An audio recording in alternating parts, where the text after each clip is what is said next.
आपण सुरू करूया. हो, चालू झालं स्क्रीनिंग की सांगा मला. भावसार सर सुरू करा. झालंय का?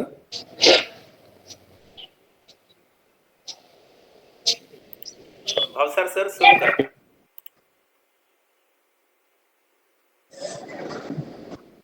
नमस्कार. वाचकपीठ आयोजित 73व्या दृकचित्र मासिक काव्यचर्चेत मी प्राध्यापक गिरीश सोनार सर्व मान्यवरांचं सहर्ष स्वागत करतो. सर्वप्रथम सर्व रसिक श्रोत्यांसाठी एक विनम्र सूचना. वाचकपीठ प्रतिष्ठानची ही काव्यचर्चा ऑनलाईन होत असून फेसबुक लाईव्ह आहे. तसेच या कार्यक्रमाचे चित्रीकरण यथावकाश युट्यूब वरूनही अपलोड केलं जातं. त्यामुळे कार्यक्रम दर्जेदार व सुश्राव्य होण्यासाठी कृपया वक्त्यांव्यतिरिक्त इतरांनी आपले माईक म्यूट ठेवावेत. त्याचप्रमाणे माननीय वक्त्यांनी देखील आपणास दिलेल्या समय मर्यादेचे उल्लंघन होणार नाही याची दक्षता घ्यावी. धन्यवाद.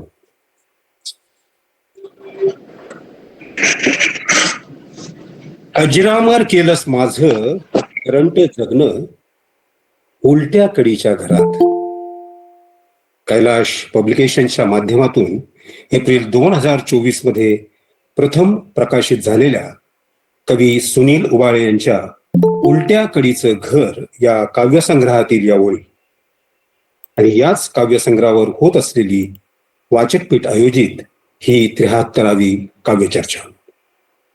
या काव्यचर्चेची सुरुवात करीत असताना आजच्या कार्यक्रमाचं प्रास्ताविक व स्वागत करण्यासाठी मी वाचकपीठच्या सचिव ज्येष्ठ कवयित्री माननीय माधुरी चौधरी यांना निमंत्रित करतो.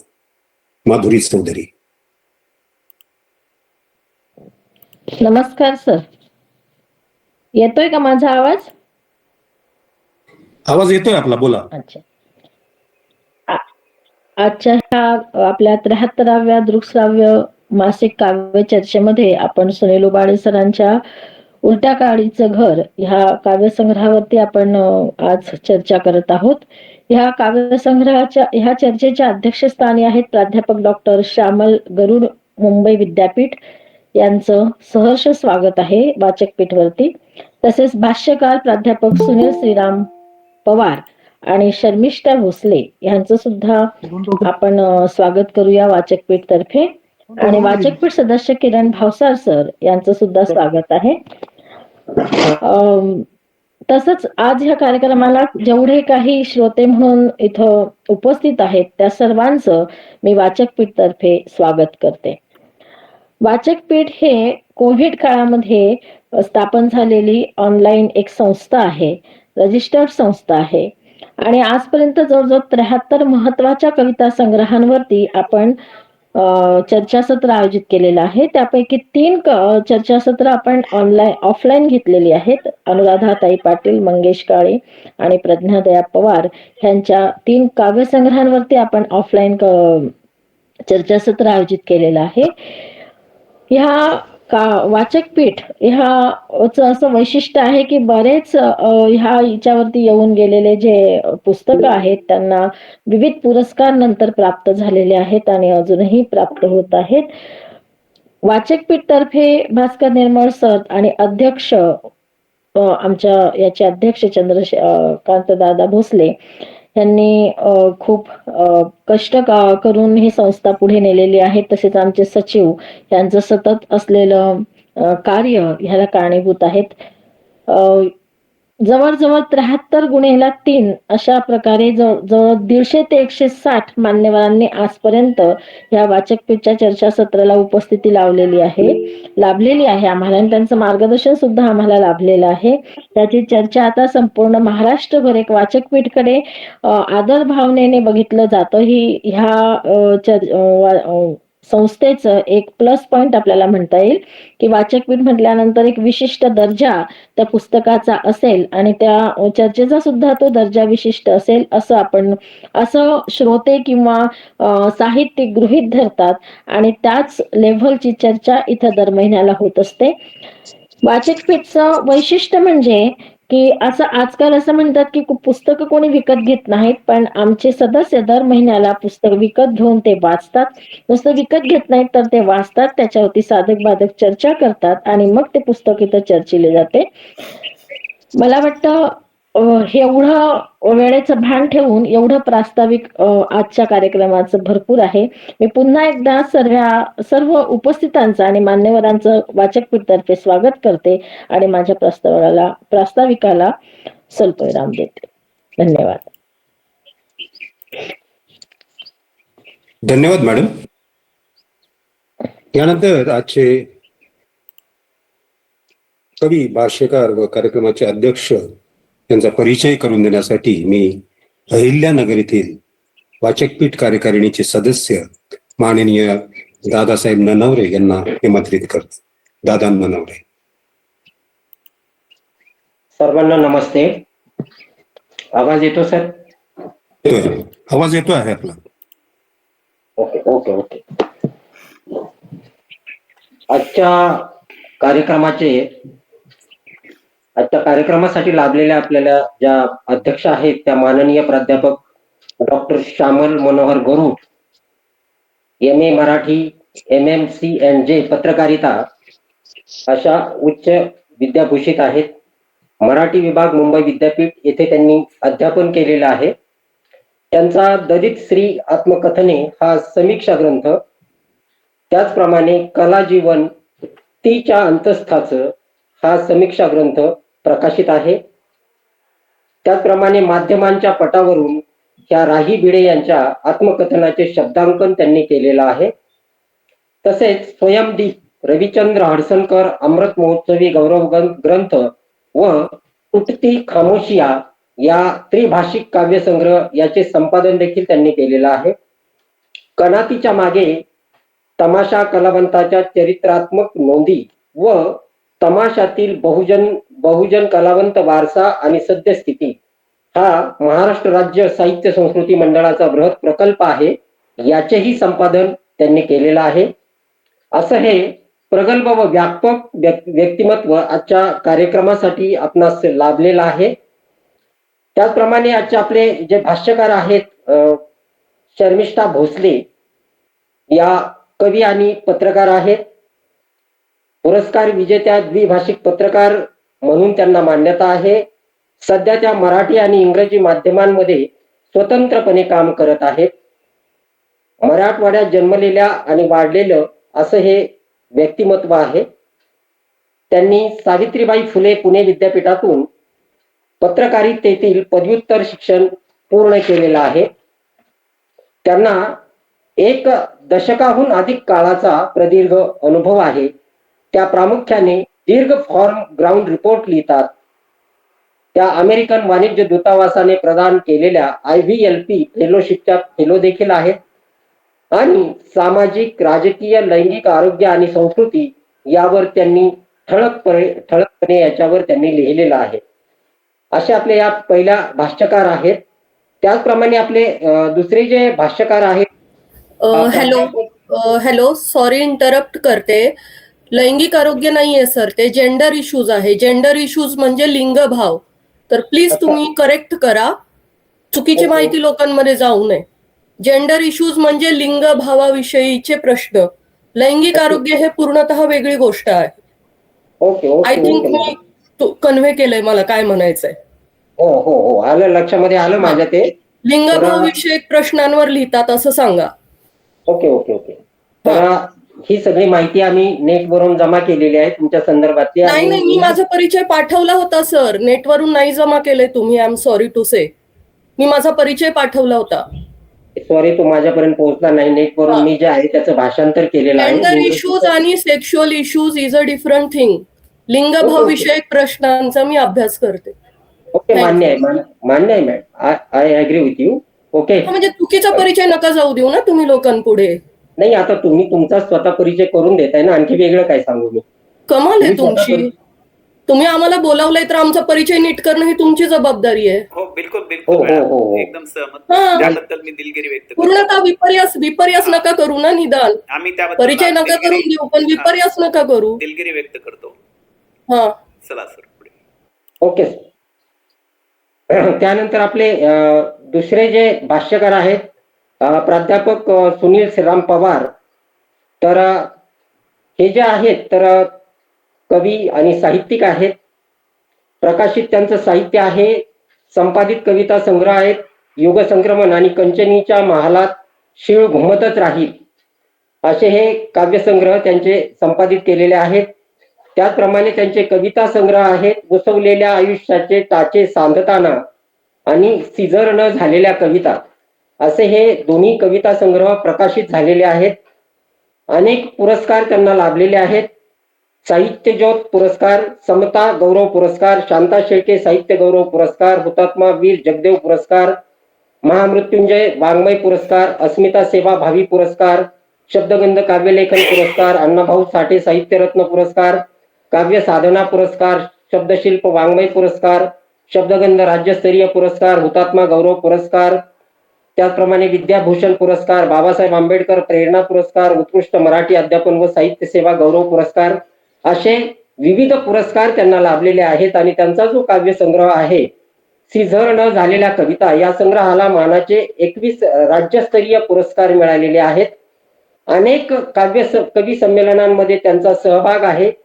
कार्यक्रमाचे साहित्यिक कार्यक्रमाचे अध्यक्ष, स्नेह संमेलनाचे उद्घाटक, परिसंवादामध्ये सहभाग, विविध विषयावर व्याख्यान, दिवाळी अंकाचे संपादक, साप्ताहिकाचे कार्यकारी संपादक असं हे बहुदांगी लिखाण त्यांनी आणि विविध क्षेत्रामध्ये साहित्यिक क्षेत्रामध्ये त्यांनी कार्य केलेलं आहे.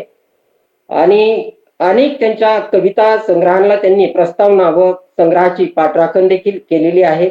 असे आपले प्रगल्भ असे व्यक्तिमत्व दुसरे भाष्यकार आपल्याला लाभलेले आहेत. आजचे जे उत्सव मूर्ती आहेत की ज्यांच्या पुस्तकावर आपण बोलणार आहोत त्यांच्या पुस्तकाविषयी आपण या भाष्यकारांकडून माननीय अध्यक्षांच्या मनोगतातून आपण व्यक्त होणार आहोत, करणार आहोत.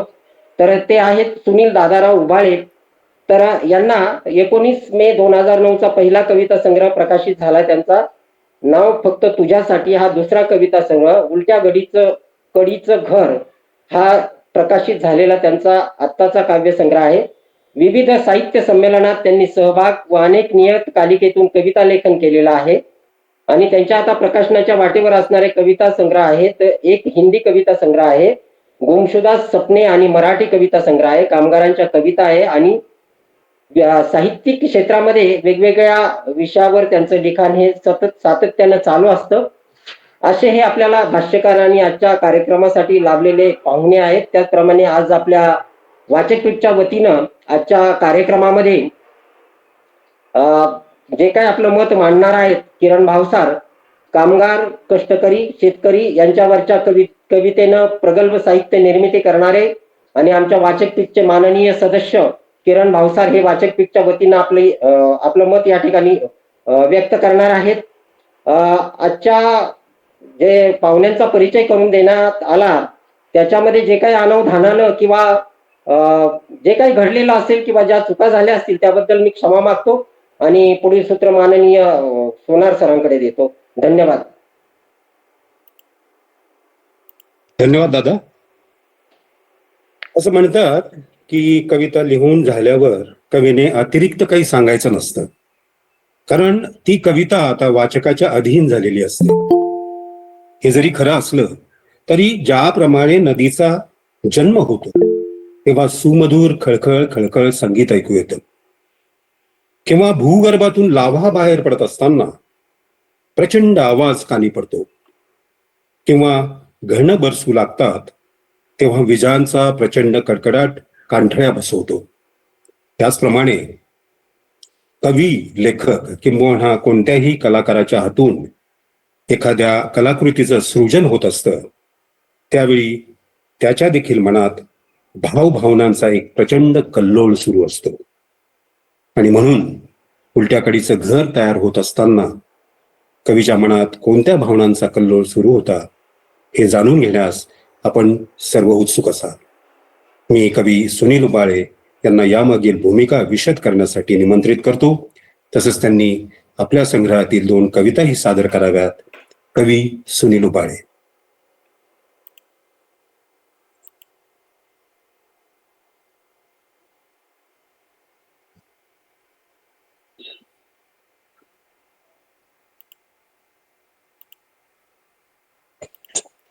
सुनील उबाळे तुमचा माईक बंद असेल. नमस्कार. हा, नमस्कार, आवाज येतो आहे, बोला. हा, कॅमेरा चालू येतोय करा आवाज. तुमचा. कॅमेरा पण चालू करा सुनील. कॅमेरा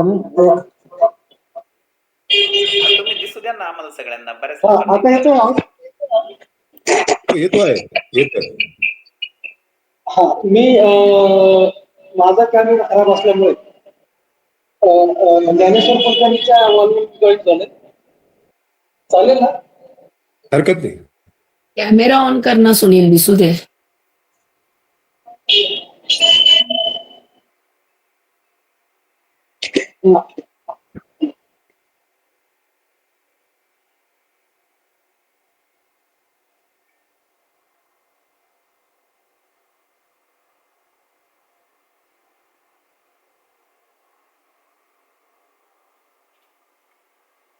सुनील काय झालं?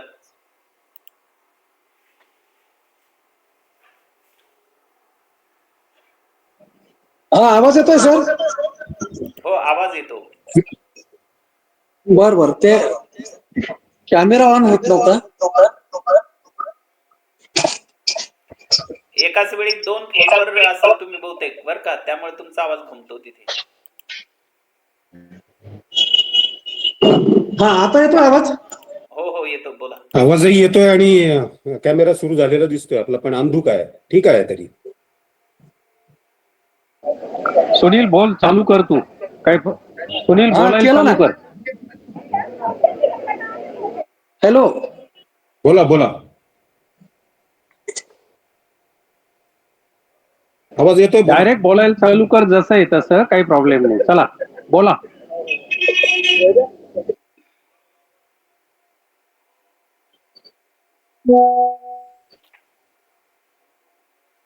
येतोय आवाज? बोला बोला, हो, आवाज येतोय.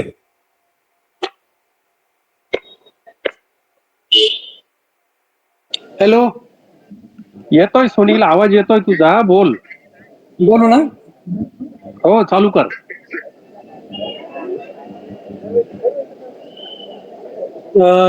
नमस्कार. नमस्कार, बोला. हा. खर तर मला खूप आनंद होतो या गोष्टीचा की मला वाचकपीठने कवितेसाठी संधी दिलेली आहे.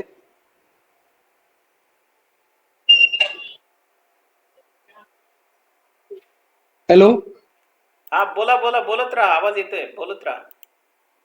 बर. खर तर माझी मी कामगारांची कविता घेऊन लिहिणारा माणूस आहे. कामगारांचं जगणं माझ्या कवितेत मांडण्याचा प्रयत्न करत असतो शक्यतो. आणि बऱ्याच दिवसांनी म्हणजे माझ्या सगळ्या ज्या कवितेची वाटचाल आहे ही जी आहे ही वस्तीच्या लोकांपासून सुरू झालेला आहे. वस्तीच्या लोकांची गोष्ट, वस्तीच्या कामगारांचं दुःख मांडण्याचा प्रयत्न मी करत असतो कवितेतून. हे मला फक्त थोडासा या ऑनलाईनचा जास्त अनुभव नसल्याने थोडी गडबड होत असेल कदाचित, पण असो. खर तर जेव्हा उलट्या कडीचं घर या कविता संग्रहाच्या आधीची जी गोष्ट आहे, शताब्दी काव्य मंडळाच्या स्थापनेपासून माझ्या सोबतीला माझ्या परिसरातले बरेच मित्र होते. त्यात आवर्जून नाव घ्यावावे असे डॉक्टर शेख इक्बाल मिन्ने, अभय दानी, भास्कर निर्मळ पाटील आणि श्रीधर नांदेडकर वगैरे अशी बरीच मित्र होती. ही सगळी मंडळी माझ्या छोट्याशा वस्तीमध्ये यायची आणि माझी कविता ऐकायचे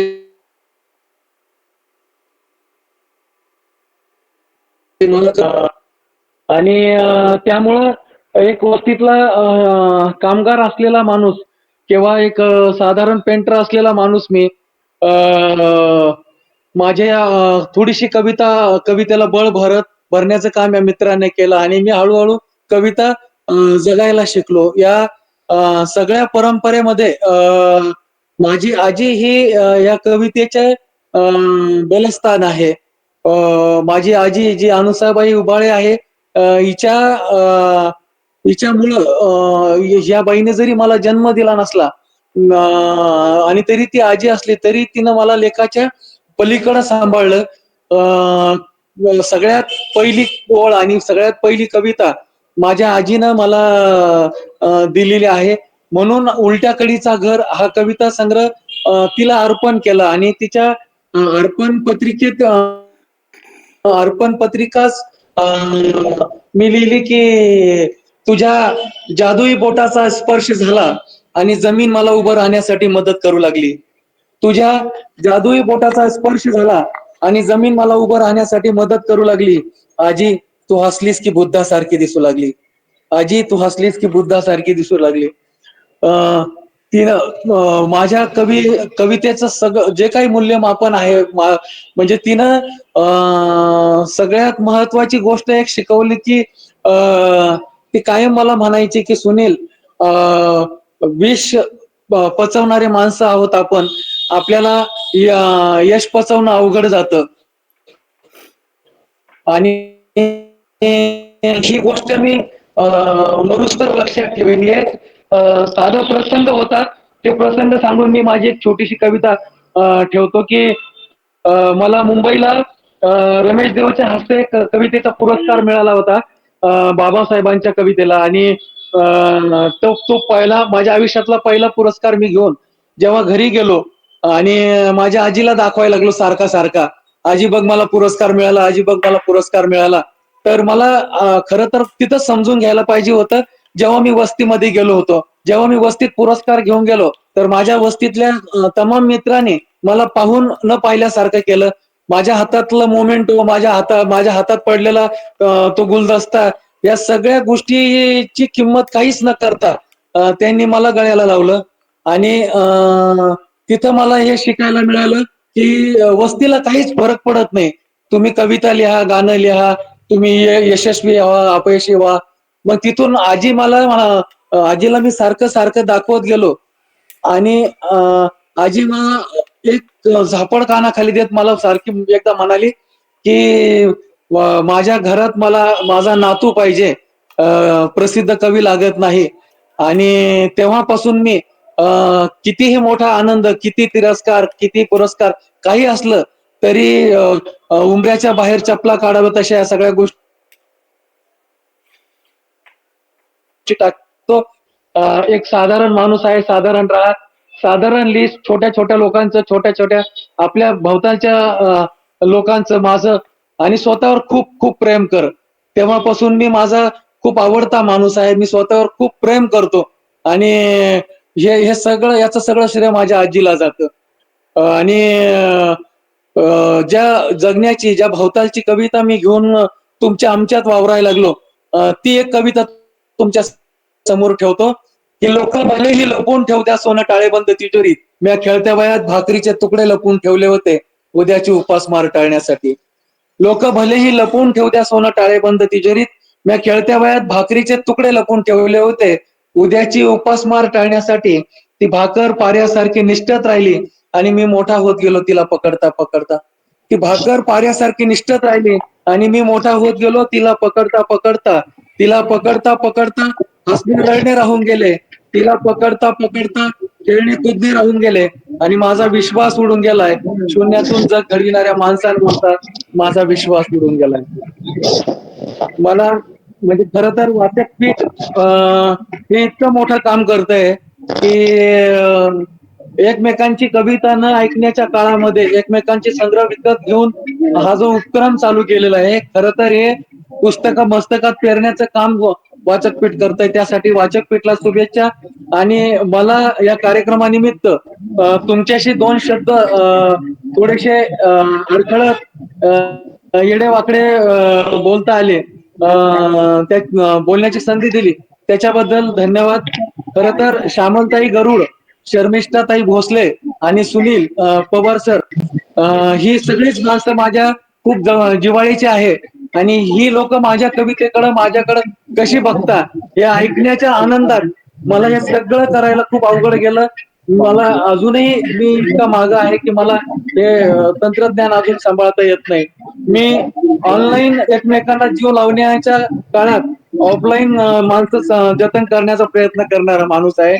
आणि तुम्ही ही संधी दिली त्याबद्दल मनापासून सगळ्यांचे धन्यवाद. आणि शर्मिष्ठाताई, पवार सर आणि श्यामलताई, तुमचे मनापासून आभार. धन्यवाद सर.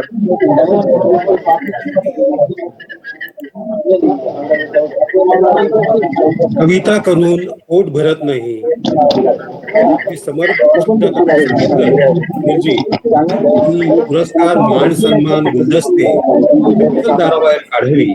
त्याप्रमाणे मी ठेवत. नारायण सुर्वे म्हणतात की कविता करण्याऐवजी रद्दी विकली असती तर बरं झालं असतं, निदान देणेकऱ्यांची देणी तरी देता आली असती. धन्यवाद सुनीलजी. त्याप्रमाणे आपण काव्यचर्चेत वाचकपीठच्या सदस्याचे काव्यसंग्रहावरील भाष्य प्रस्तुत करीत असतो. आज उलट्या कडीचं घर या काव्यसंग्रहावर भाष्य करतायत वाचकपीठच्या कार्यकारिणीचे सदस्य माननीय किरणजी भावसर. सर्वांना मनपूर्वक नमस्कार. आज सुनीलच्या कविता संग्रहावर बोलण्याची संधी मिळते हे मी खरं तर माझं सौभाग्य समजतो.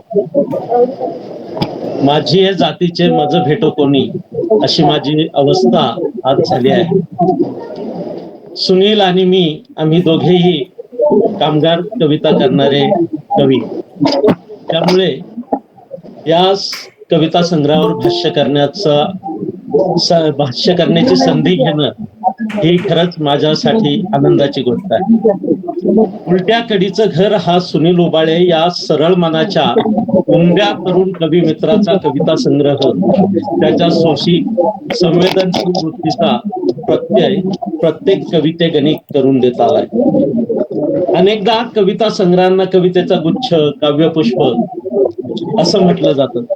ही कविता मात्र आपल्या शब्दातून काळजावर घाव घालत राहते, त्रास देते. ही कविता संपूर्ण कविता संग्रह वाचून झाल्यावर मनावर एक प्रकारचं मोठं ओझं या कवीने लादलंय असं वाटायला लागतं. या ओझ्या खालून आता तुमची सुटका नाही. चिरंतन वेदनेचा ठणका देणारी ही कविता काळजात रेंगाळत राहते. परिस्थितीने ज्यांचं जगणंच उलटपालट करून ठेवलं आहे, त्यांचं घर उलट्या कडीचं असलं तरी काय फरक पडतो जगण्यात, ही कवीची भूमिका संग्रहाच्या शीर्षकातून ठसठसीतपणे उतरली आहे. संग्रहाचं निम्म काम हे शीर्षकच करतं असं मला वाटतं. अतिशय सूचक अशा या शीर्षकाने वंचित, पीडित, कष्टकऱ्यांच्या जगण्याला वाचा फोडली आहे. उलट्या कडीचं घर हे मात्र महाराष्ट्रातील कवितेचं एकमेव घर असं ठरावं असं आहे. या घराची विटनवीट कवितेच्या रंगात रंगली आहे. रंगकामाचं हुन्नर असलेला हा कवी काव्य रंगात रंगून गेला आहे. कोंबडीने आपल्या पिल्लांवर मायेची पाखर धरावी तसं कवीच्या घराचं छत त्याच्या कवितेला जोजवत आहे. महाराष्ट्रातील शेकडो कवींच्या नावाने हे छत सजलंय.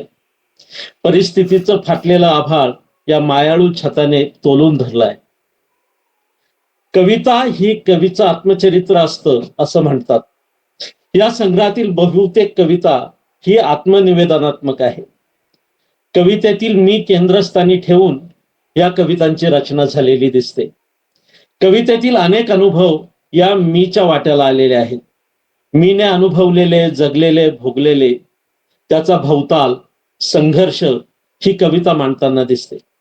आपल्या अनुभवांना, जगण्याला शब्दरूप देताना कवी शब्दातून स्वतःला मांडत जातो.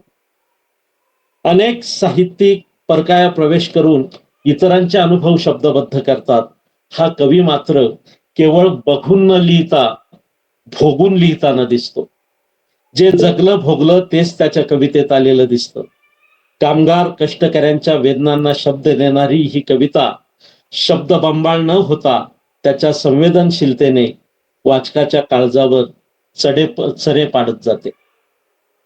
अथांग वेदनेचा महापूर थोपून धरण्याची ताकद उलट्या कडीच्या घराने कवीला दिली आहे. आग पोटात घेऊन परिस्थितीशी दोन हात करण्याची गोष्ट आपल्या कवितेतून मांडण्याचा त्याचा प्रयत्न आहे. दारात वेदनेची रांगोळी मांडताना परिस्थितीचे गडद होत जाणारे रंग आणि सापासारखी डोळा चुकवून घरात शिरणारी संकट तो आपल्या कवितेच्या सामर्थ्याने दूर लोटू पाहतो. सुखदुःख या जुळ्या भावांशी असलेलं नातं तो तोडू पाहतो. कौतुकाचे 4 शब्द प्रेम जिव्हाळा याला पारखा झालेला हा जीव आपली वाट शोधत पुढे जातो.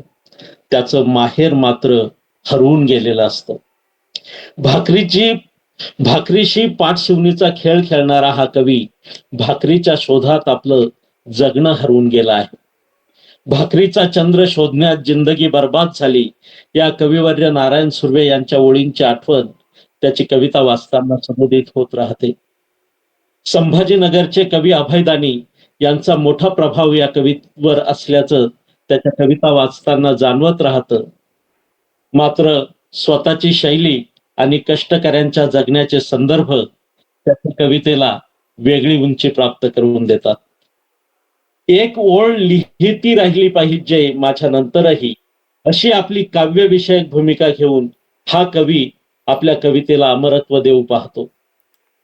अजरामर झालेली अजिंठ्याची लेणी तिथले अजरामर चित्र त्याची प्रेरक शक्ती बनतात. आपल्या कवितेची ओळ आपल्या पश्चातही तितक्याच ताकदीने या चराचरावर लिहिती राहिली पाहिजे.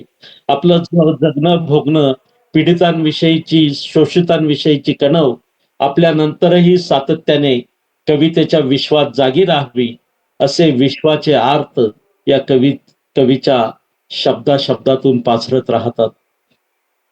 एकूण 83 कवितांचा समावेश असलेला हा संग्रह कैलाश प्रकाशन या प्रकाशनाने अतिशय सुबकरित्या काढला आहे. सुनील हा आजच्या काळातला निर्विवाद मोठा कवी आहे या शब्दात प्रख्यात कवी समीक्षक पी. विठ्ठल यांनी केलेली या संग्रहाची पाठराखण ही या पुस्तकाची जमेची बाजू आहे. तुझ्या जादुई बोटाचा स्पर्श झाला अन जमीन मला उभे राहण्यासाठी मदत करू लागली. आजी तू हसलीस की बुद्धासारखी दिसू लागली. ही या संग्रहाची अर्पण पत्रिका कवीची आपल्या आजीप्रती असलेली अपार माया दाखवणारी आहे. आजीच्या वात्सल्याच्या खुणा या संग्रहात ठाई ठाई आढळत राहतात. कवीने आरंभी मांडलेलं आपलं मनोगत हीच खरं तर एक दीर्घ कविता आहे. आपल्या भोवतालची माणसं त्यांचा प्रेम जिव्हाळा त्यांचं परिस्थितीशी टकरा घेणं आपल्या कवितेच्या कवेत घेताना कवी भान हरपून जातो. त्याचं भविष्य घडवण्यासाठी शाळाही त्याच्या मदतीला धावून आली नाही. ती त्याच्या कुटुंबाकडे कायमच पाठ करून उभी होती. धुकेशी 2 हात करताना एक लढाई लढली जिंकली की 10 लढाया नव्याने समोर उभ्या राहतात आणि महाभारतासारख्या आपल्याच माणसांकडून होत जाणारे पराभव पचवताना कवी अधिकाधिक कणखर होत जातो. कवितेतल्या शब्दांसारखा कबर खोदताना मापा करता त्या जागेवर झोपून पाहणारा हा कलंदर माणूस खिशात वेदनेच्या तळाची मुठभर माती आयुष्यभर जपतो. त्याच्या हसऱ्या चेहऱ्यामागे आसवांचा पोळा फुटलेला असतो. आपल्या अस्तित्वाचा गुंता सोडवताना तो ढोल ताशांच्या गजरात स्वतःचं दुःख मिरवू पाहतो. कवितेसाठी फकिरी पत्करून पोटभर भाकरीची स्वप्न पाहत असतो. कवितेतल्या शब्दांशी खेळताना आयुष्याच्या परवडीशी झुंजताना घर उपाशी झोपू नये म्हणून तो आपल्या स्वाभिमानाला आत्मसन्मानाला मूठ माती देत जड अंतःकरणाने प्रसंगी स्वतःला गधड्यांच्या दावणीला बांधून घेतो. उन्हाच्या साऱ्या कहाण्या आपल्या मनाच्या कब्रस्तानात दफन करून त्याने वेदनेने अंगभर गोंदवून घेतलेलं असतं जाळीदार पिंपळपान.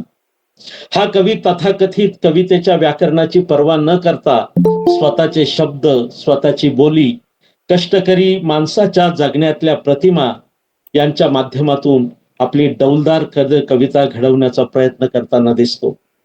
ज्ञानेशांच्या पसायदानासारखी एखादी वैश्विक कविता आपल्या हाताने लिहून व्हावी, आपले मुठभर शब्द जगाने चांदण्या म्हणून मिरवावेत, आपल्या कवितेच्या खोदकामात समीक्षकांना असंख्य सूर्य आढळून यावेत, हजारो नद्यांचे पेटते पदर डोळ्यांवर फिरवत आपल्या क्रांतिकारी धमन्यातून त्या वाहत राहाव्यात. आपल्याशी प्रतारणा करणारा हा बेईमान काळ पाय आपटत पुढे निघून जाताना आपली कविता एखाद्या प्रार्थनेसारखी अदबीने सर्वांच्या मुखात उरावी, ही प्रांजळ भावना जपणाऱ्या या कवीच्या कवितेला मराठी साहित्य विश्वात मानाचं पान मिळो, अशा शुभेच्छा वाचकपीठच्या वतीने व्यक्त करतो आणि थांबतो. सर्वांना धन्यवाद. धन्यवाद किरणजी. यानंतर अतिथी भाष्यकार, कवी आणि पत्रकार माननीय शर्मिष्ठा भोसले यांना मी उलट्या कडीचं घर या काव्यसंग्रहावर भाष्य करण्यासाठी निमंत्रित करतो. शर्मिष्ठा भोसले.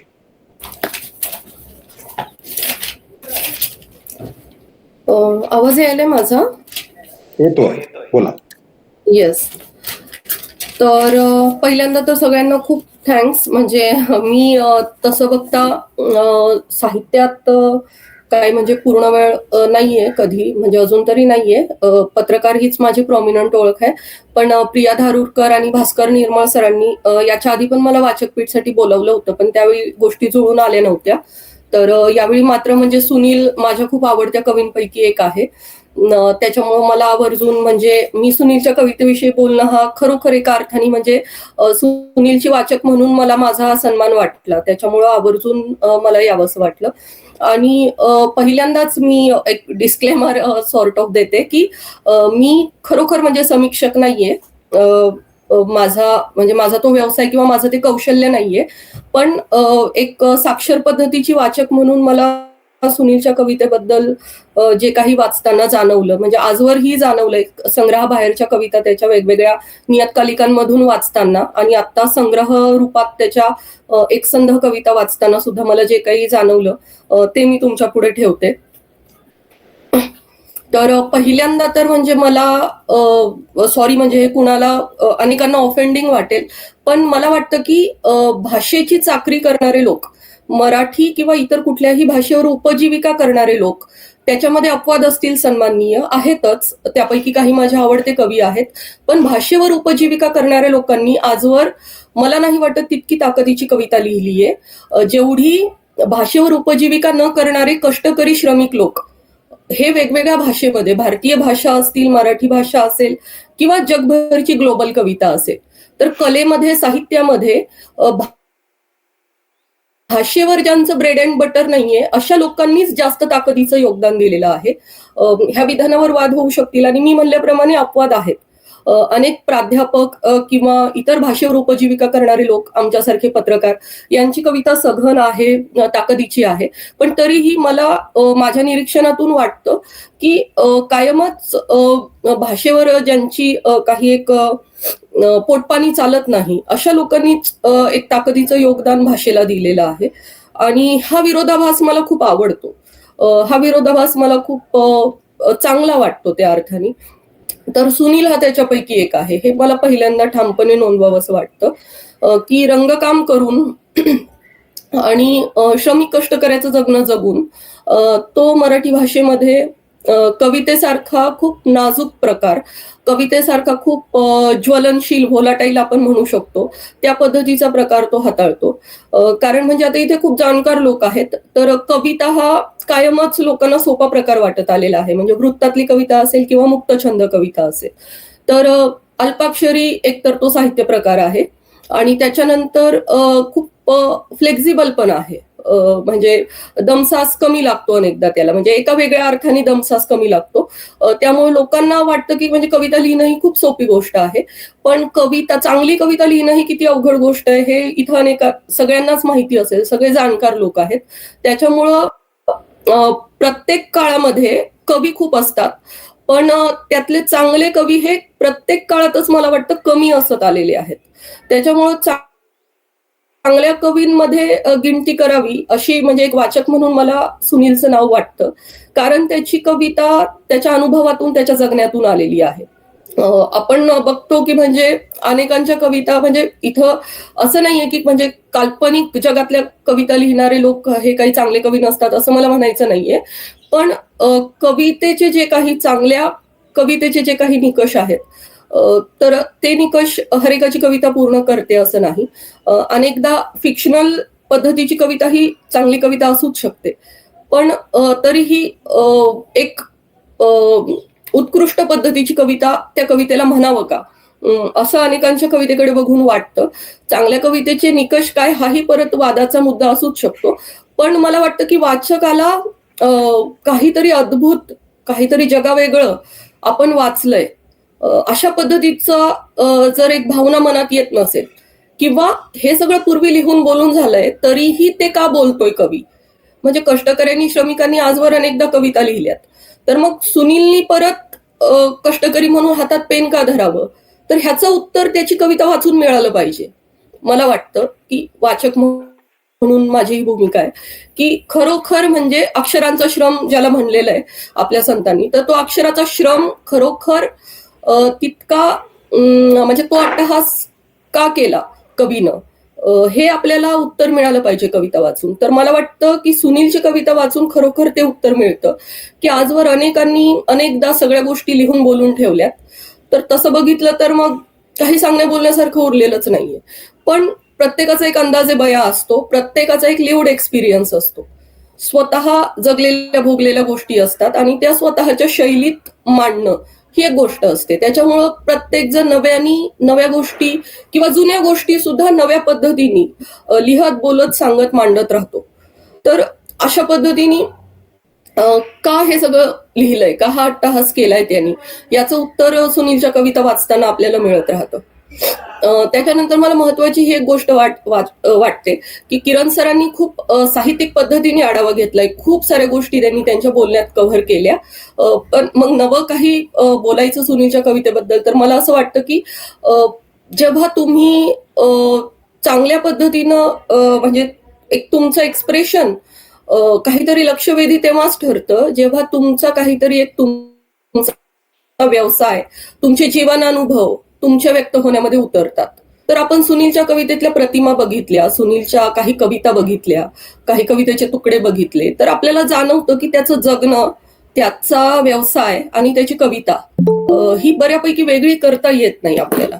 म्हणजे मला खूप आवडलेला एक तुकडा सांगायचा त्याच्यातला, तर मी कितीतरी इमारतीला लटकून मारलेत रंग, मी कितीतरी इमारतीला लटकून मारलेत रंग, मी जमिनीशी नातं तोडून जगलो बऱ्याचदा.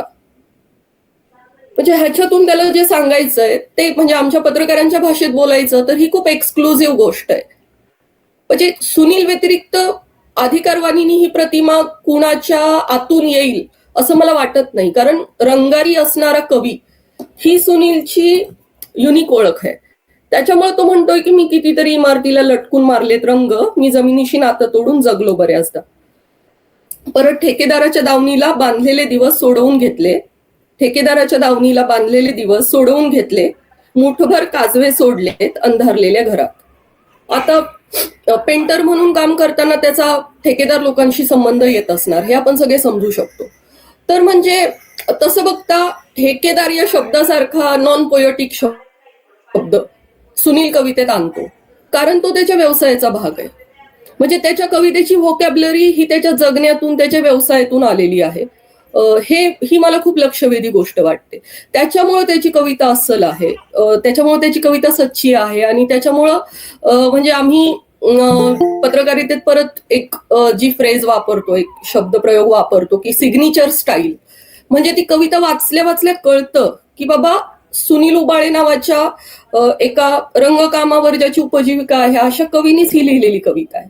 म्हणजे त्याला स्वतःची भाषा सापडली आहे, त्याला स्वतःची शब्दकळा सापडली, त्याला स्वतःची शैली सापडलेली आहे, त्याला स्वतःची सिग्नेचर स्टाईल सापडलेली आहे.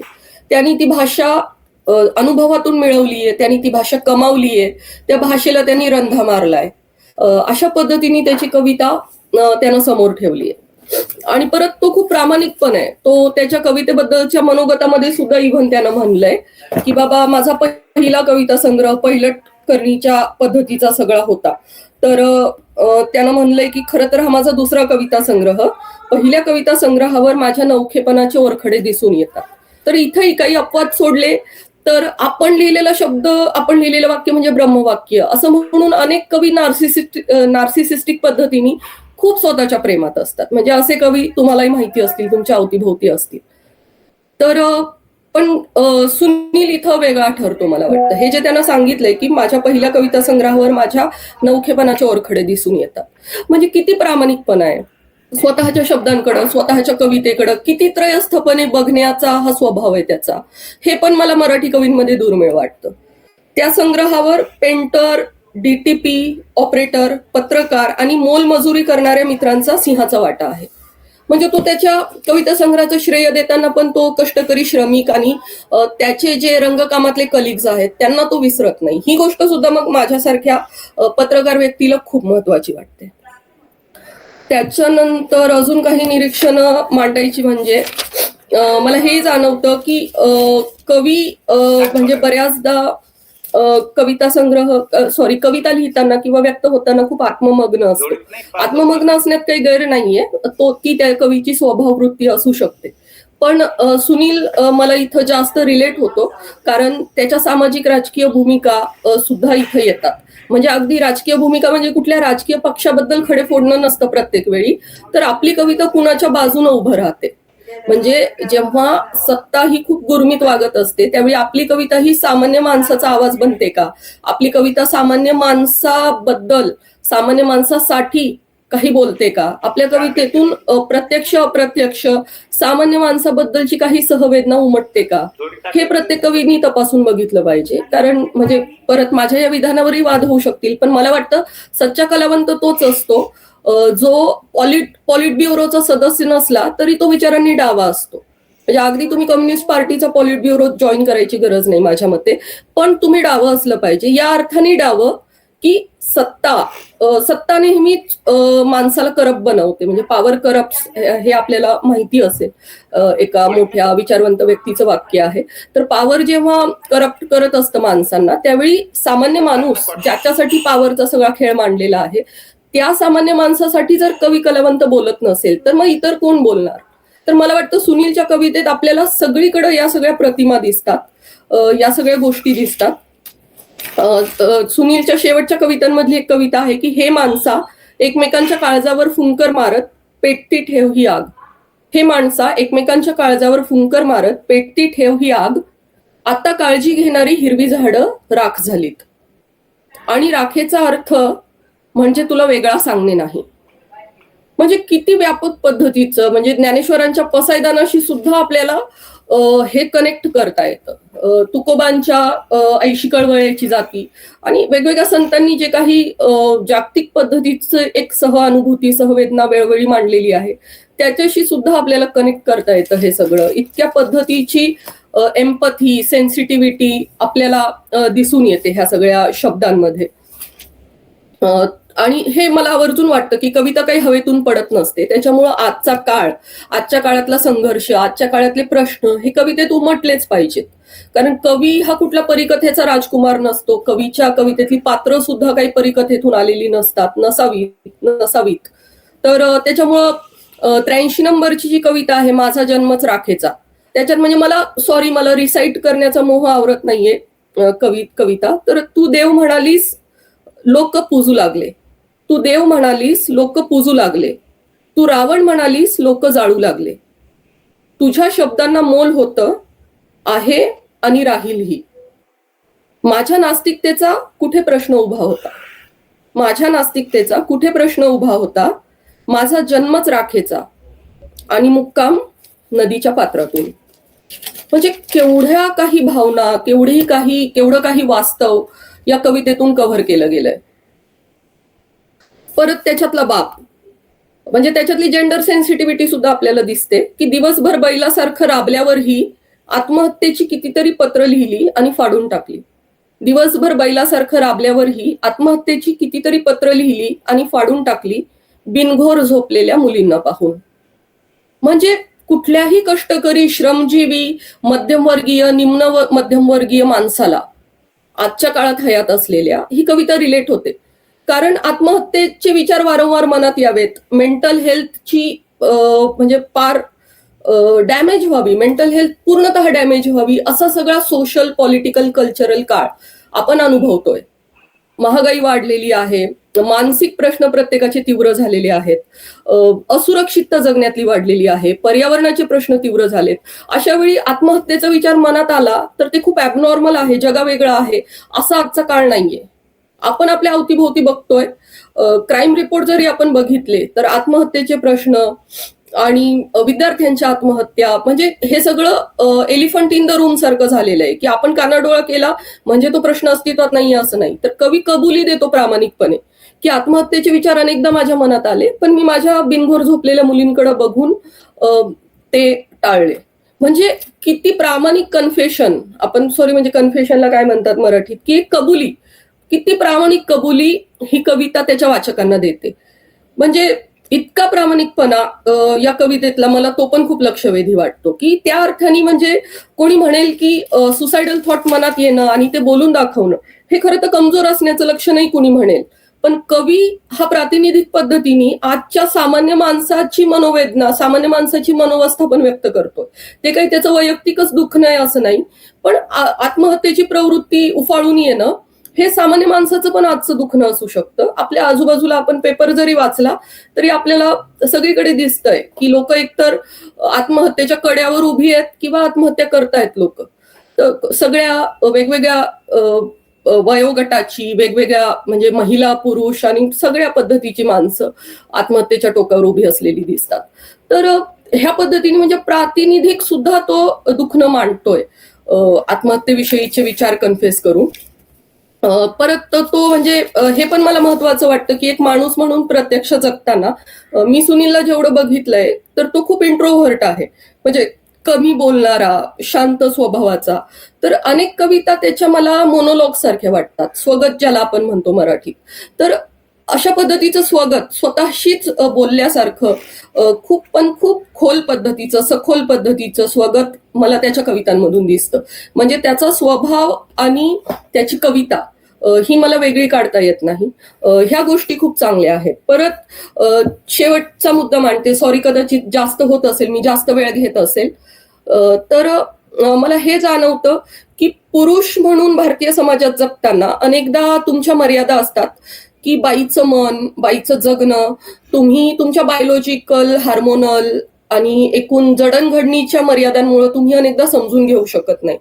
पण कवी म्हणून आणि माणूस म्हणून, आणि मला वाटतं माणूस म्हणून तुम्ही जसे असताना ते प्रतिबिंब तुमच्या कवितेत उमटतं, चांगल्या पद्धतीने किंवा वाईट पद्धतीने. म्हणजे भांडवलशाहीचे समर्थक पण अनेक कवी आपल्याकडे आहेत, नाव घ्यायला हरकत नाही. पियुष मिश्रा सारखा एकेकाळी डावेपणाचा बुरखा पांघरलेला कवी आज तो सत्तेच्या बाजूनी, उजव्या विचारांच्या बाजूनी तो कविता आणि गाणी लिहायला लागलाय. तर मला हे उदाहरण आवर्जून याच्यासाठी द्यावं वाटलं की तुमचा जो खरा स्वभाव असतो त्याचं प्रतिबिंब कुठे ना कुठे उमटतं, तुम्ही उघडे पडता, चांगल्या किंवा वाईट कुठल्याही अर्थाने तुम्ही उघडे पडता कधी ना कधी. कवी म्हणून घेतलेलं बेरिंग तुमचं जास्त काळ टिकत नाही, कलावंत म्हणून घेतलेलं बेरिंग टिकत नाही. तर सुनीलची कविता मला जाणवतं की माणूस म्हणून तो सच्चा आहे, तो खूप जेंडर सेन्सिटिव्ह आहे. त्याच्यामुळं बायकांबद्दलच्या कविता, बायकांबद्दलच्या प्रतिमा, म्हणजे किरण भावसर सरांनी आता अर्पण पत्रिकेतली त्या ओळी वाचून दाखवल्या, त्यामुळे मी त्या रिपीट करत नाही परत. पण आजीच्या जगण्या, वागण्यात, बोलण्यात ज्याला बुद्धाचा भास होतो, तर म्हणजे हा क्लायमॅक्स आहे. ह्याच्या पलीकडे काय असू शकतं? त्याच्या कवितेत किंवा त्याच्या मनोगतामध्ये सुद्धा त्यानं जी नावं घेतली आहेत म्हणजे त्याच्या नात्यातल्या स्त्रियांची, तर ती पण मला खूप महत्वाची वाटतात. एरवी बायकांना म्हणजे एवढं क्रेडिट कोण देतं? खूप अपवादाने देतं. तर ह्या सगळ्या म्हणजे हिराबाई बनकर, वच्छलाबाई कांबळे, आसराई कांबळे, सावित्रीबाई कांबळे, तर जिजाबाई साळवे, मालन उबाळे, परत त्याच्या आई वडिलांची त्यांनी नावं घेतली आहेत. तर भारती दीपक भुजंगे त्याची आई, आणि त्या आईनी आणि पेंटर मित्रांनी मिळून पहिल्यांदा त्याच्या घरावर कवी सुनील उबाळे अशी पाटी लावली. तर मला वाटतं की म्हणजे लेबल नको लावायला, पण म्हणजे चांगल्या अर्थाने लेबल लावायचं तर हा एक फेमिनिस्ट कवी आहे असं मला वाटतं. आणि फेमिनिस्ट असणं ही आजकाल शिवी झालेली आहे, पण सावित्री ज्योतिबा आपल्याकडचे पहिले फेमिनिस्ट होते, ज्यांच्यामुळं मी आज इथं बोलायला लागले येऊन, माझी काहीतरी समज डेव्हलप झाली. त्याच्यामुळे फेमिनिझमचा विपर्यास करणारे लोक एकीकडे आणि सावित्री ज्योतिबाईचा वारसा जमेल तितका समोर नेणारे आमच्यासारखे स्त्री पुरुष एकीकडे. तर मला सुनील उबाळे हा खूप फेमिनिस्ट कवी वाटतो, कारण अदृश्य पद्धतीने ज्या बायका आधार म्हणून त्याच्यासाठी उभ्या आहेत त्या आधाराला तो मिरवतो, कवितेतून मिरवतो, त्याच्या मनोगतातून मिरवतो. त्याच्यामुळे असे कवी खूप दुर्मिळ आहेत. म्हणून माझ्यासारख्या बाईला त्या अर्थाने पण सुनीलचं खूप कौतुक वाटतं. तर सुनीलनी लिहत राहावं आणि खूप ताकदीने त्यांनी स्वतःचे लिव्ड एक्सपिरियन्स, स्वतःचा भवताल हा सगळा मांडत राहावा, ह्याच्यासाठी त्याला खूप सदिच्छा. आणि माझ्या काळाचा, माझ्या वयाचा तो कवी आहे, त्याच्यामुळं त्याच्या काळातच मी पण काहीतरी कविता लिहू बघतीये, मी पण काहीतरी आजच्या काळाला समजून घेऊन मांडू बघतीये. तर त्याची समवयीन असण्याचा मला खूप अभिमान वाटतो आणि कौतुक वाटतं. थँक्यू. धन्यवाद मॅडम.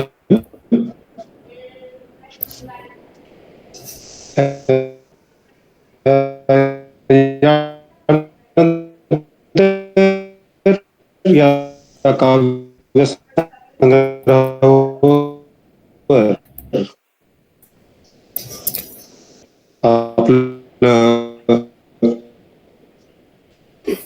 आपले विचार प्रस्तुत करतील प्राध्यापक डॉक्टर सुनील श्रीराम पवार. सुनील पवार.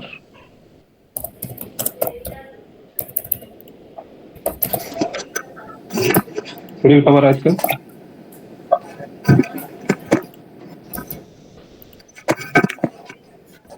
सुनील पवार.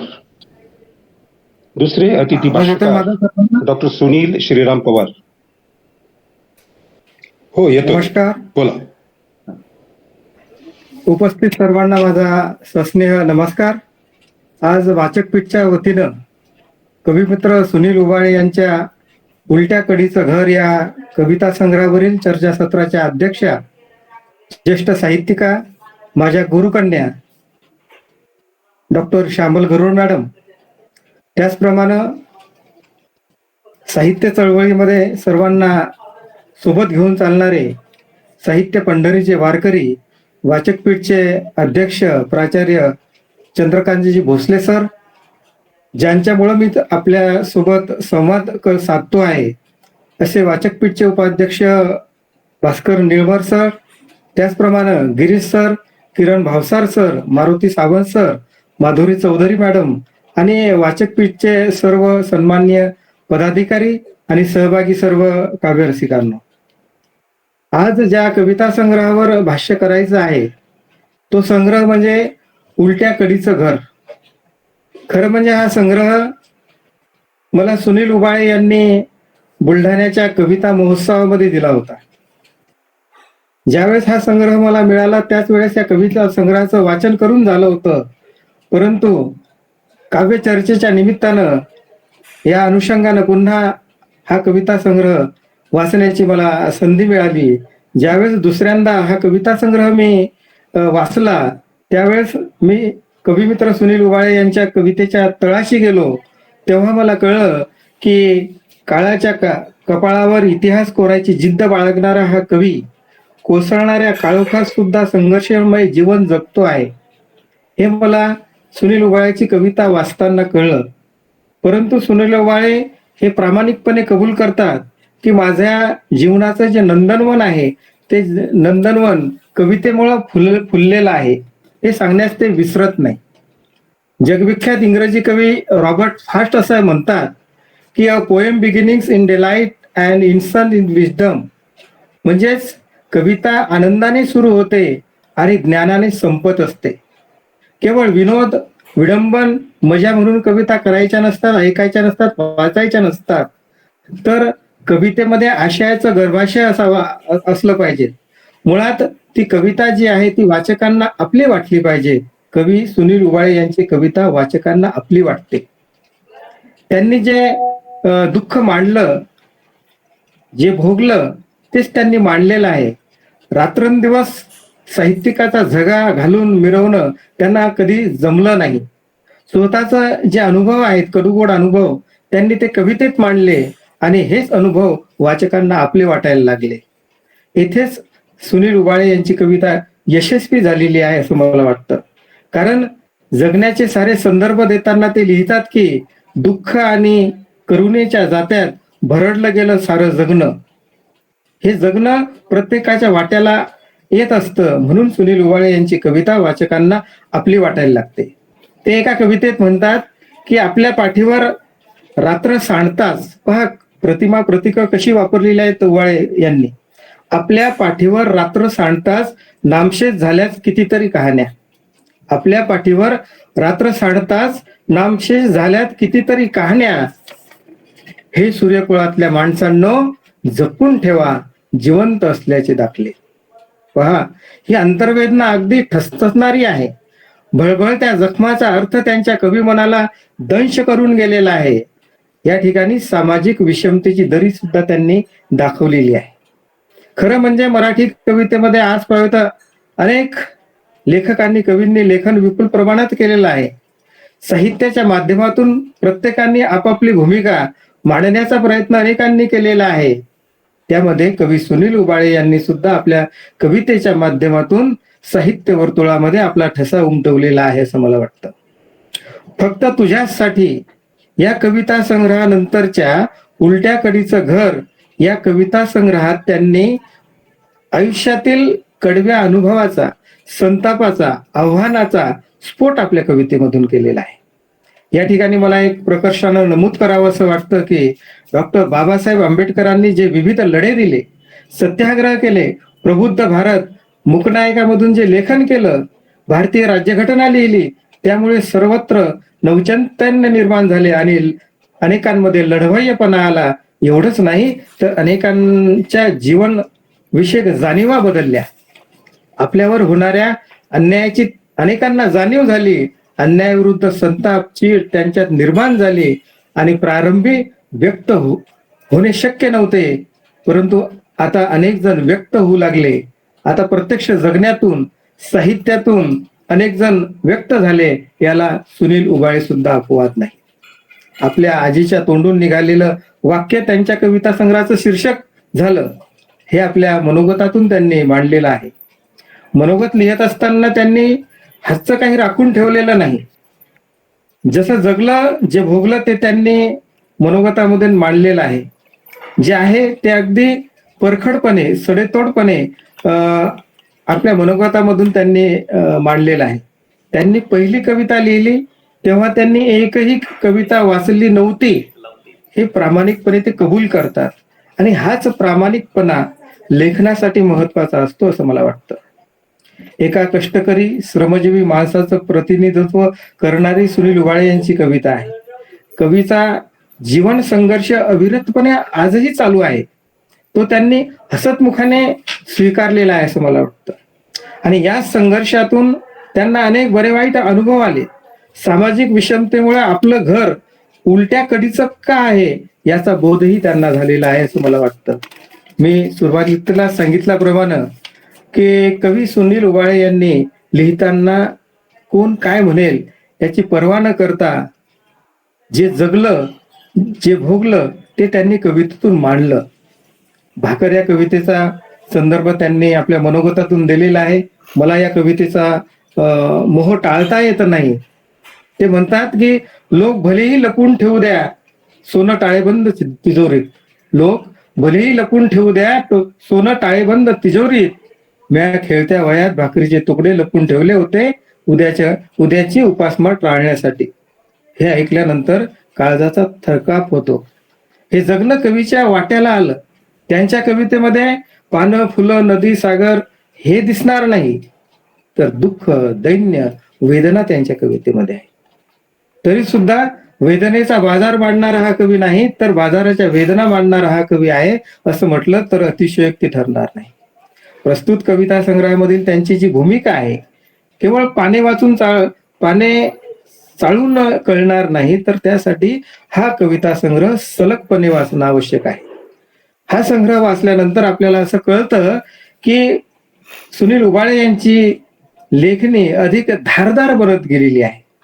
कुठे कुठे ते सौम्य विद्रोह सुद्धा करताना दिसते आहे. जसं की आजवरच्या साऱ्या रोजनिशा मी फाडून टाकत, आजवरच्या साऱ्या रोजनिशा मी फाडून टाकत, मी जाळून टाकलं माझ्याच खांद्यावर माझं प्रेत, मी जाळून टाकलं माझ्याच खांद्यावर माझं प्रेत. आपली राख बांधून ठेवली नाही एखाद्या वंदनीय झाडाला, आपली राख बांधून ठेवली नाही एखाद्या वंदनीय झाडाला, एखाद्या आणि अडसर झालो नाही पाखरांच्या घरट्याला. एकूणच सुनील उबाळे यांची ही जी कविता आहे ही मानवी मूल्याचा आग्रह धरणारी सुनील उबाळे यांची कविता आहे.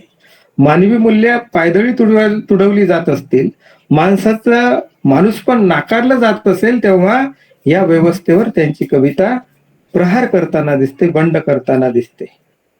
एक प्रकर्षानं मला नमूद करा असं वाटतं की त्यांची कविता मुक्त छंदात असल्याचं आपल्याला जाणवतं. आणि दुसरी गोष्ट म्हणजे त्यांचं काव्य शीर्षक अल्पाक्षरी दिसत नाही. त्यांच्या जाऊ जोडवं होऊ दे कविते असेल, मी कवितेच्या कानात सांगून बसलोय असेल, माझा ब्लड ग्रुप कविता प्लस आहे, ही कविता आहे की, हे जे शीर्षक जे आहेत हे दीर्घ शीर्षकातून त्यांनी आपल्यावर जे कवितेचं ऋण आहे ते ऋण व्यक्त त्यांनी केलेलं आहे. आणि आपलं कवितेवरचं प्रेम सुद्धा त्यांनी या काव्य शीर्षकातून व्यक्त केलेलं आहे. माणसं मेल्यानंतर दगड होतात ना, या कवितेत ते कवितेविषयीच असं लिहितात की तू अदृश्य हात दिलास आणि कवितेचे मनोरे उभे राहिले तिथे, तू अदृश्य हात दिलास आणि कवितेचे मनोरे उभे राहिले तिथे. पण खरं सांगू यात एकही कविता नव्हती, ही सारी घुसमट होती. यात एकही कविता नव्हती, यात सर्व घुसमट होती. ज्याला कविता म्हटलं कोणीतरी आणि मी कवी झालो. ही कवी आणि कवितेची विषयी त्यांची भूमिका आहे. उलट्या कडीचं घर या कविता संग्रहाची पाठराखण माझे वर्गमित्र पी विठ्ठल यांनी अगदी ताजबेतोलपणे केलेली आहे. ते म्हणतात की इतिहास भूगोलाची हजारो पानं वाचून जे कळलं नसतं ते या कवीने आत्मसात केलेलं आहे. जगण्याचे समग्र भान असल्याशिवाय इतकी समृद्ध कविता लिहिता येत नाही. बुद्धाची असीम करुणा हा या कवीचा स्वभाव धर्म आहे, हे पी विठ्ठल यांचे मत अगदी रास्त आहे असं मला वाटतं.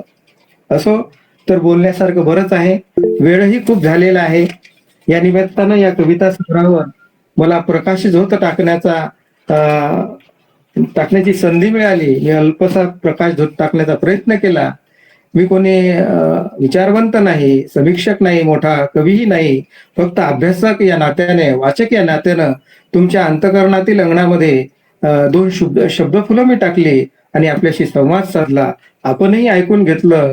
आपले सगळ्यांचे आभार मानतो. मला व्यक्त होण्याची संधी वाचक पीठनं दिली त्यांचेही आभार मानतो. आणि वाचक पीठचा हा प्रवास अविरतपणे चालू राहो आणि शब्दविष्टांची ही मांदियाळी भूमात्रास अनवरत भेटत राहावी अशी अपेक्षा करतो.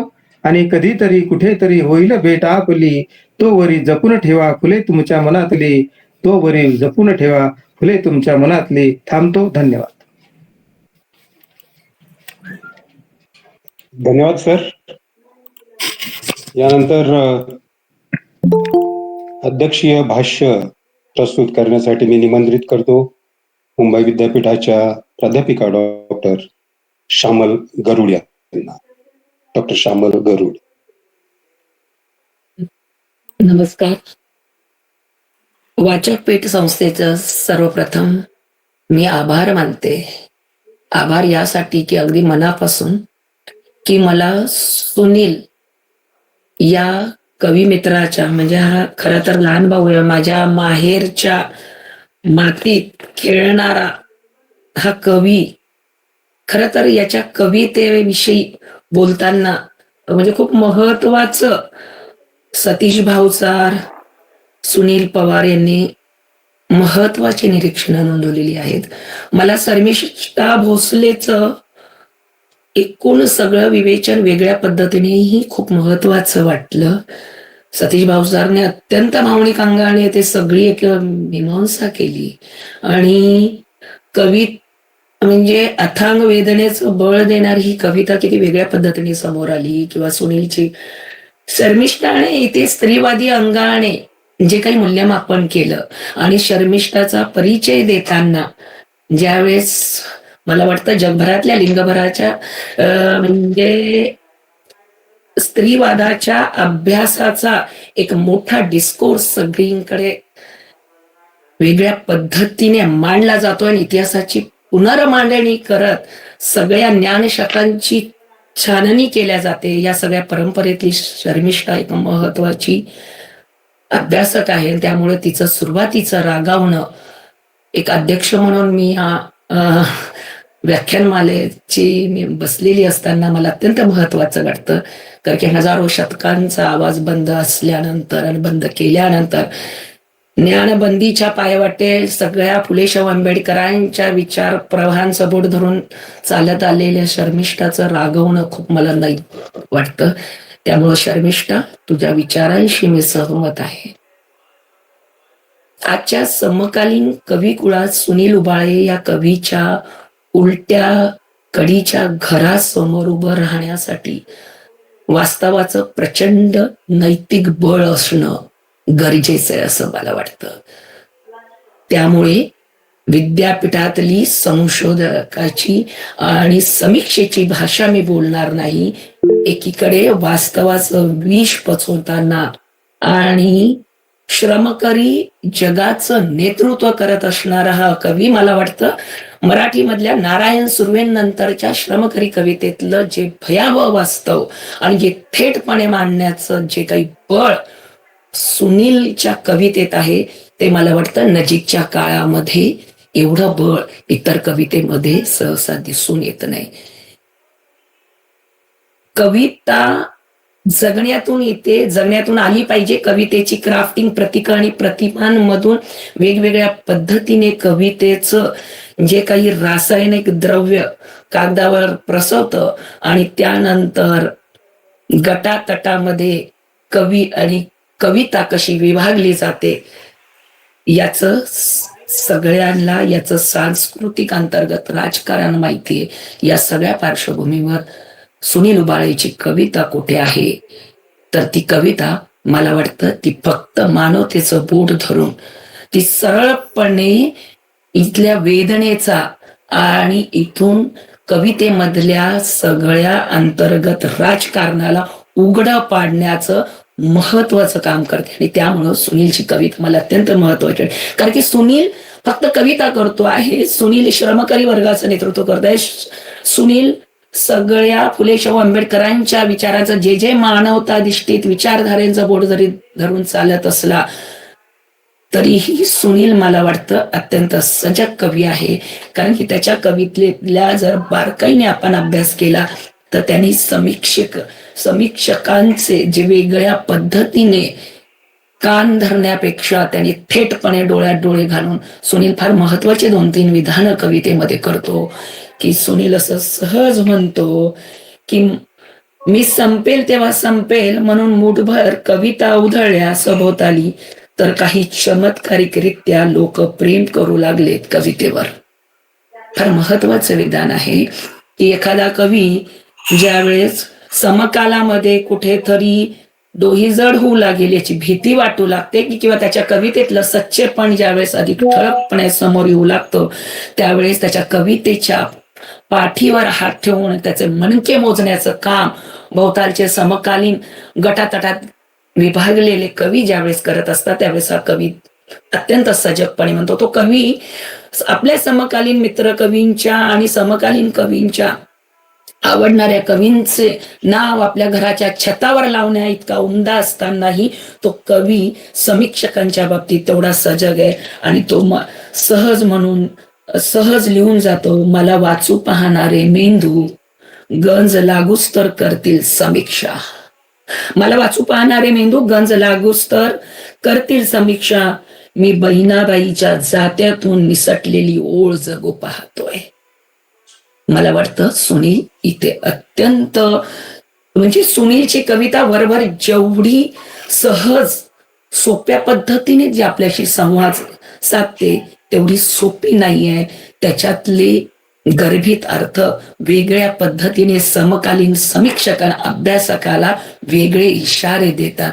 आणि इथे कवी म्हणून सुनील एक स्वतःची भूमिका घेत असताना समीक्षकांसाठीची एक वेगळी, म्हणजे त्यांनी फार लोक म्हणजे तो असं, मी माणसांची मने दुखावून कधीच उधळली नाही, पाखरांसाठी दाणे मला तुझ्या पायातलं जोडवं होऊ दे कवितेत, हे म्हणताना तो इतका सहज वरवर बोलत नाही.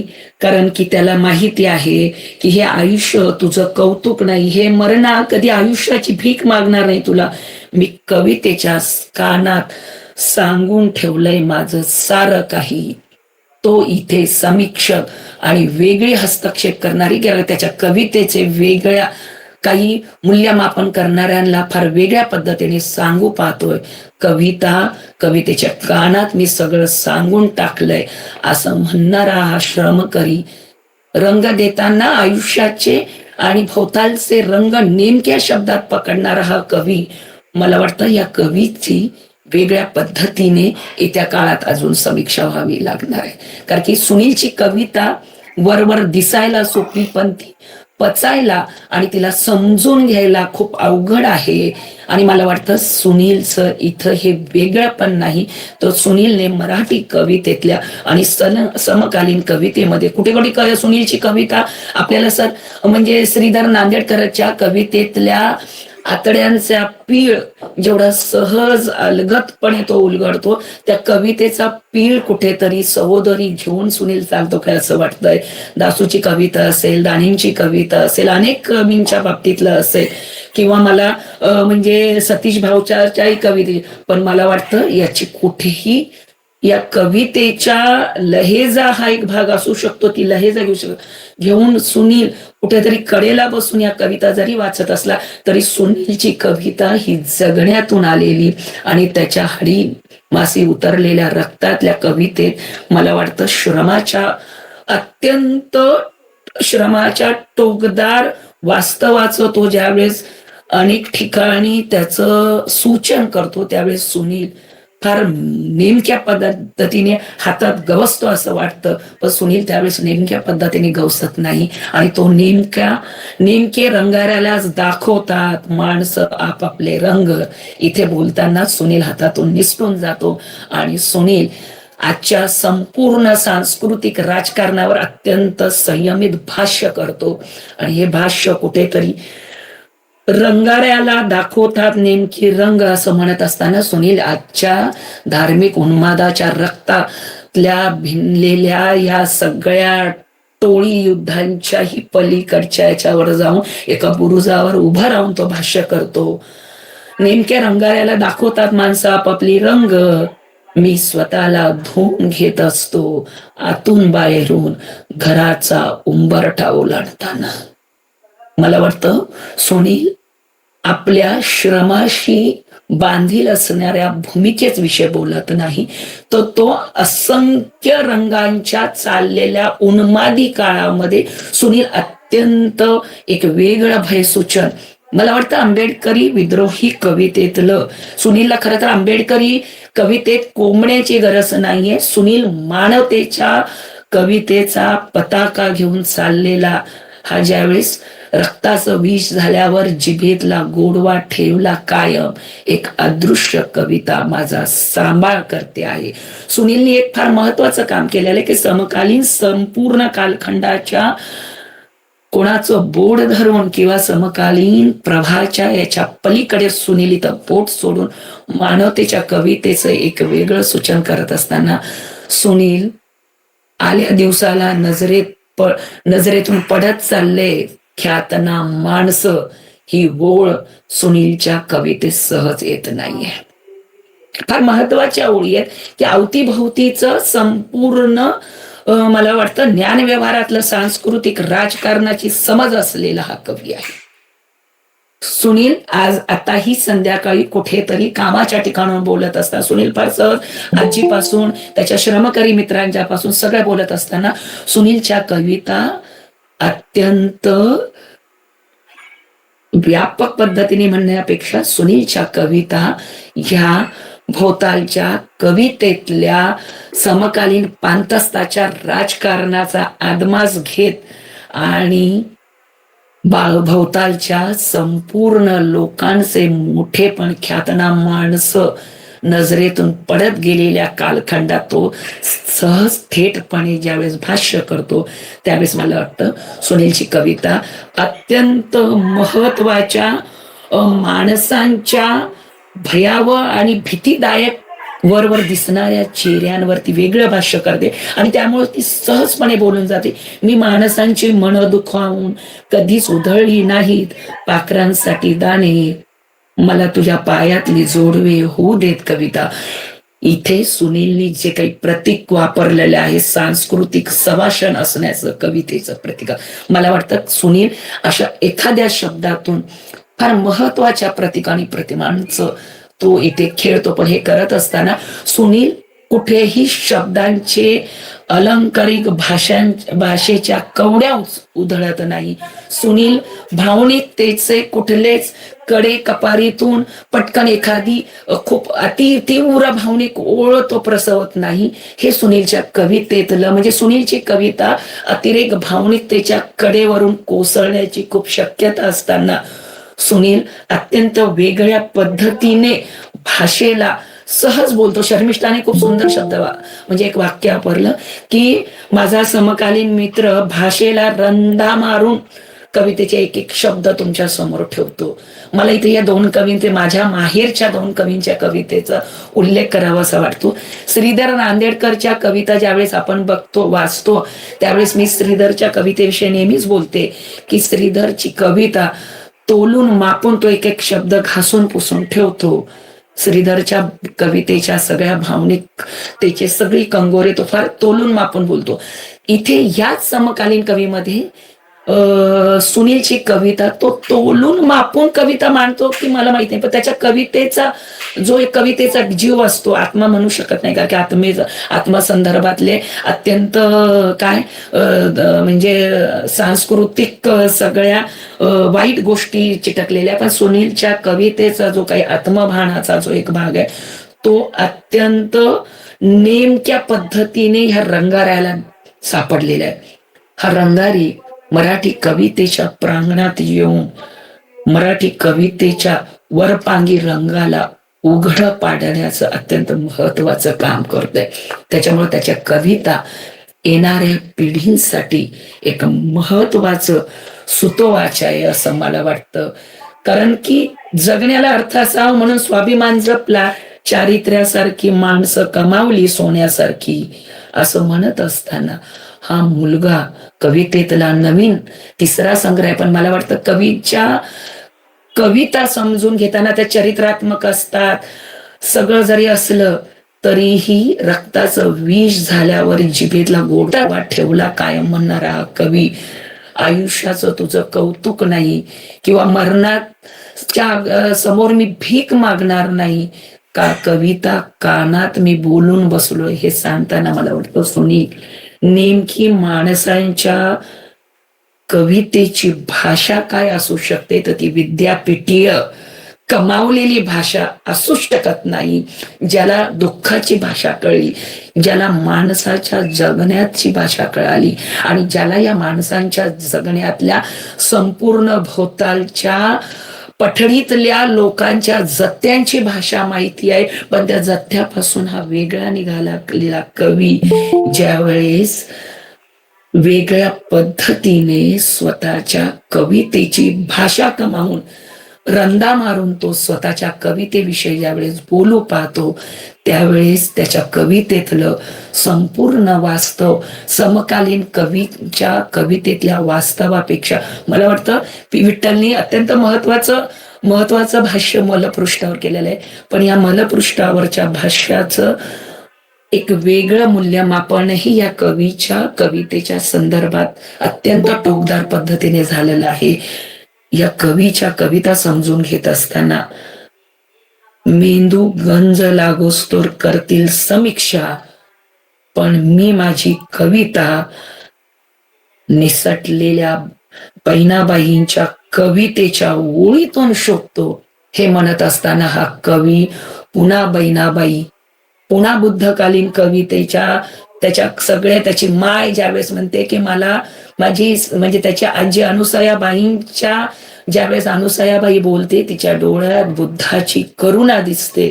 मला वाटतं या सृष्टीवर बुद्धाची करुणा जपणारा थेरी गाथेतल्या स्त्री दुःखाच्या कवितेतून जीवनाचा रस घेऊन येणारा कविता ज्यावेळेस लहान मुलं पोट भरलेली त्याला झोपलेले दिसतात त्यावेळेस हा कवी तृप्त मानेने तृप्त आशेने या कवितेच्या वाटेवर पुन्हा चाल करून येतो.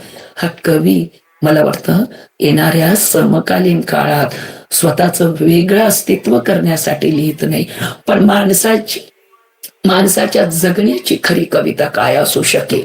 येत्या काळात जर वेगळं समीक्षण करायचं ठरवलं तर रक्ताचं विष पचवलेला आणि जिभ्यात गोडवा जरी जमवलेला असला, माणसांची कवितेची नावं आपल्या छतावर जरी मिरवणारा असला तरी त्या छतावरच्या नावांमधल्या त्या गोडव्यांमधल्या कवी कुळातल्या कवीच्या घरासमोर उभं राहताना तुम्हाला वास्तवाचं प्रचंड नैतिक बळ असलं पाहिजे.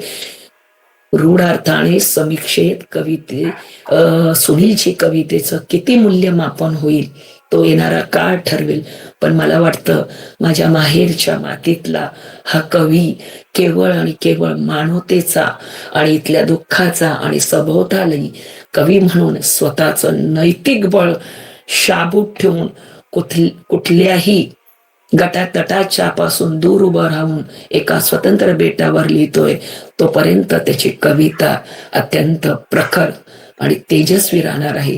येणाऱ्या काळामध्ये समीक्षकांनी त्याच्या कवितेचं मूल्यमापन कशा पद्धतीने करतील याची तमा न बाळगता आणि कुठल्याही जथ्याच्या मध्ये स्वतःच्या पताका घेऊन न मिरवणाऱ्या या कवी येत्या काळात अधिक सकसपणे अधिक जोरकसपणे श्रमकऱ्यांची मानवतेची आणि एकूण जगण्याकडे स्वच्छ नजरेने बघणारी कविता लिहील.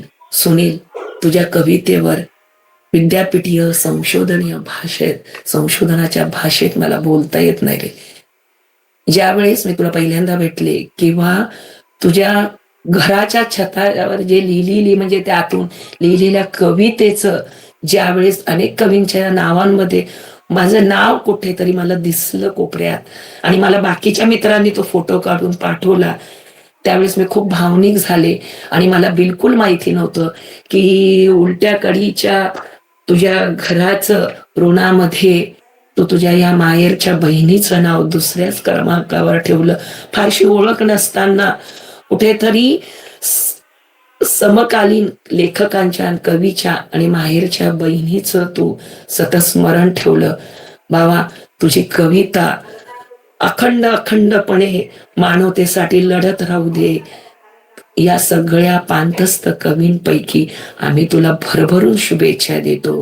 तुझी कविता दिवसेंदिवस उजळत जावो आणि या मातीतील अस्सल कविता सतत आम्हाला वाचायला मिळो.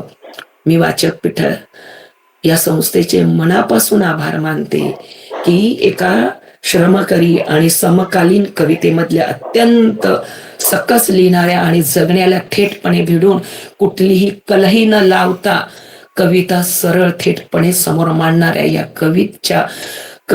कविता संग्रहावर आपण म्हणजे एक महत्वाची चर्चा घडून आणली आणि सतीश भाऊसार, सुनील पवार, शर्मिष्ठा यांनी अत्यंत महत्वाची मांडणी केली.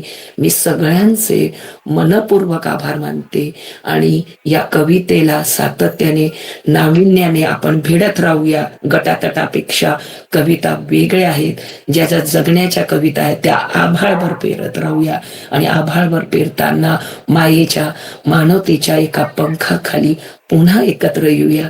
या गोधडीची ऊब वेगळी आहे. या गोधडीच्या उभेत वाचक पीठ संस्थेने सतत वेगवेगळ्या कवींना सामावून घेऊ देत ह्याच मी शुभेच्छा देते आणि थांबते. धन्यवाद. धन्यवाद मॅडम. अतिशय छान पद्धतीने आपण कवी सुनील उबाळे यांच्या उलट्या कडीचं घर या काव्यसंग्रहाचं विवेचन केलं, विश्लेषण केलं. धन्यवाद. त्यानंतर आमच्या वाचकपीठचे कार्यतत्पर सचिव माननीय मारुती सावंत यांना मी विनंती करतो की त्यांच्या कल्पतेतून उपजलेली शब्दकोडी, पाक्षिक शब्दकोडी, त्यांचं उत्तर आणि विजेत्यांची घोषणा करावी. मारुती सावंतजी. धन्यवाद सर. सर्वांना नमस्कार. वाचक रसिक आणि श्रोत्यांना वाचकपीठ बद्दल जास्तीत जास्त माहिती व्हावी, त्यांनी वाचकपीठ बद्दल अधिक जाणून घ्यावं या हेतूने वाचकपीठशी संबंधित एक प्रश्न शब्दकोड्याच्या स्वरूपात विचारला जातो आणि विजेत्याला पुस्तक भेट देऊन वाचन संस्कृतीला प्रोत्साहन देण्याचं काम या मार्गाने सुद्धा वाचकपीठ करत राहते. अशा या पाक्षिक शब्दकोड्याचे विजेते चौथ्या रविवारच्या काव्य चर्चेत घोषित केले जातात. त्याप्रमाणे वाचकपीठ पाक्षिक शब्दकोडे क्रमांक 7 आणि 8 चे विजेते आता जाहीर करण्यात येत आहेत.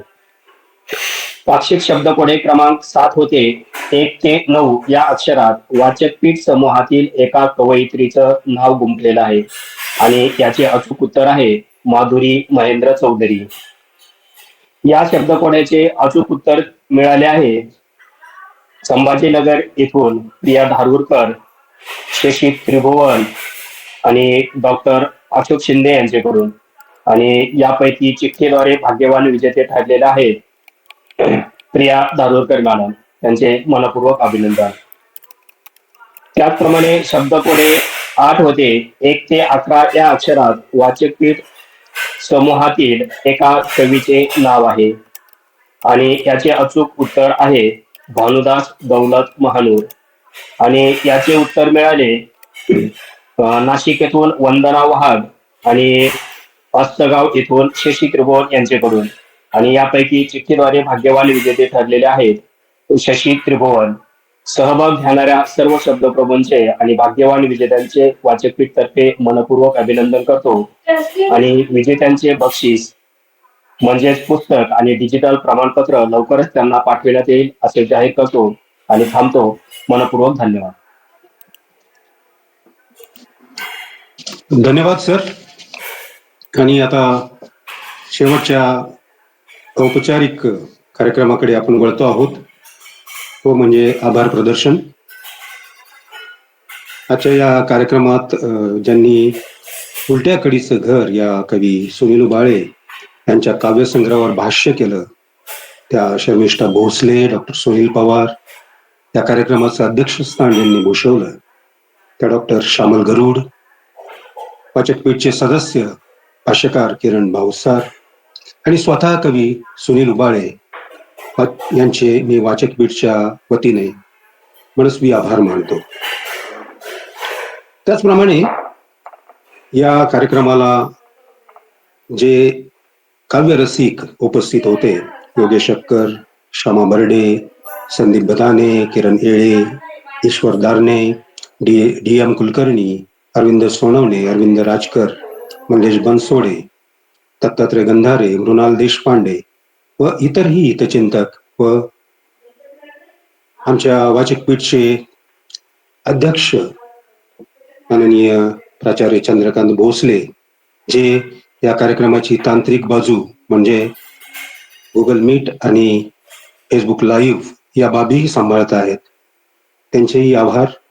उपाध्यक्ष भास्कर निर्मळ, सचिव मारुती सावंत, सहसचिव माधुरी चौधरी, प्रिया धारूरकर, दादा ननवरे, साहेबराव तुपे, संजय थोरात, त्याशिवाय कार्यव्यापामुळे उपस्थित न राहू शकलेले वाचकपीठ सदस्य आणि त्याचप्रमाणे फेसबुकच्या माध्यमातून या काव्य चर्चेचा आस्वाद घेणारे सर्व काव्यरसिक. वाचकपीठ आपल्या सर्वांचे ऋणी आहे. त्यानंतर अध्यक्षांची परवानगी असेल तर हा कार्यक्रम संपन्न झाला असं मी जाहीर करतो.